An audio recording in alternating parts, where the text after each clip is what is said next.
ഈ വീഡിയോയിൽ നമ്മൾ കാണിക്കുന്നത് നമ്മുടെ സെയിലിനുള്ള പ്ലാന്റുകളെ കുറിച്ചുള്ള വീഡിയോ ആണ് കേട്ടോ. ഒരുപാട് ഭംഗിയുള്ള പ്ലാന്റുകൾ നമ്മുടെ സെയിലിന് റെഡി ആയിട്ടുണ്ട്. നമുക്കൊന്ന് കണ്ടു നോക്കാം. യെല്ലോ ഫ്രോസൺ ആണ് കേട്ടോ, നല്ല ബുഷിയായിട്ടുള്ള പ്ലാന്റ് ആണ്. പിന്നെ ഈ ഒരു ചെടിയുടെ നെയിം എനിക്കറിയില്ല, പുതുതായി വന്ന ചെടിയാണ്. ഇത് ഗ്രീൻ എമറാൾഡിൻ്റെ ബുഷിയായിട്ടുള്ള പ്ലാന്റ് ആണ്.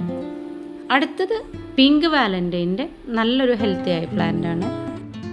ഇനിയുള്ളത് ഈ ഒരു വെറൈറ്റിയാണ് കേട്ടോ, ഇതും നല്ല ബുഷിയായിട്ടുള്ള പ്ലാന്റ് ആണ്. ഇനി കളർഫുൾ ആയിട്ടുള്ള മറ്റൊരു പ്ലാന്റ് ആണിത്.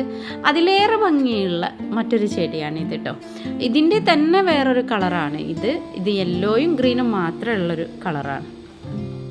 ഇനി നമ്മൾ കാണിക്കുന്നത് ഗ്രീൻ ആർമിയുടെ ഒരു വെറൈറ്റി പ്ലാന്റ് ആണ് കേട്ടോ. ഇതും ഹെൽത്തി ആയ പ്ലാന്റ് ആണ്. നെക്സ്റ്റ് ഉള്ളത് ഈ ഒരു പ്ലാന്റ് ആണ്. പിന്നെ ഉള്ളത് സ്റ്റാർ ഡസ്റ്റിൻ്റെ മദർ പ്ലാന്റ് ആണ് നമ്മൾ കാണിക്കുന്നത്. നെക്സ്റ്റ് പ്ലാന്റ് ഇതാണ്, നല്ല ഭംഗിയായി വരുന്ന പ്ലാന്റ് ആണ്. അടുത്തത് റെഡ് പീക്കോക്കിൻ്റെ പ്ലാന്റ് ആണ്. ഇനി ഈ ഒരു പ്ലാന്റ് ചോദിച്ചിട്ടുണ്ടായിരുന്നു, ഇതും നമ്മുടെ കയ്യിൽ വന്നിട്ടുണ്ട്. പിന്നെ ഉള്ളത് പാപ്പുമ എന്ന് പറയുന്ന ഈ ഒരു പ്ലാന്റ് ആണ്. പിന്നെ ബ്ലാക്ക് ഈത്രമാര പ്ലാന്റ് ആണ്. നെക്സ്റ്റ് ബ്ലാക്ക് എമറാൾഡ് ആണ്. അടുത്ത പ്ലാന്റ് റെഡ് ആണ് കേട്ടോ. പിന്നെ പിങ്ക് അറോറ പ്ലാന്റ് ആണ്. പിന്നെ അടുത്തത് 10 കാരറ്റിൻ്റെ നല്ല ഭംഗിയുള്ള പ്ലാന്റ് ആണ്. പിന്നെ മിൽക്കി വൈറ്റ് ആണ് കേട്ടോ. വീഡിയോ ഇഷ്ടമായാലോ ഒന്ന് ലൈക്ക് ചെയ്തിട്ട് പോകണം കേട്ടോ നിങ്ങൾ.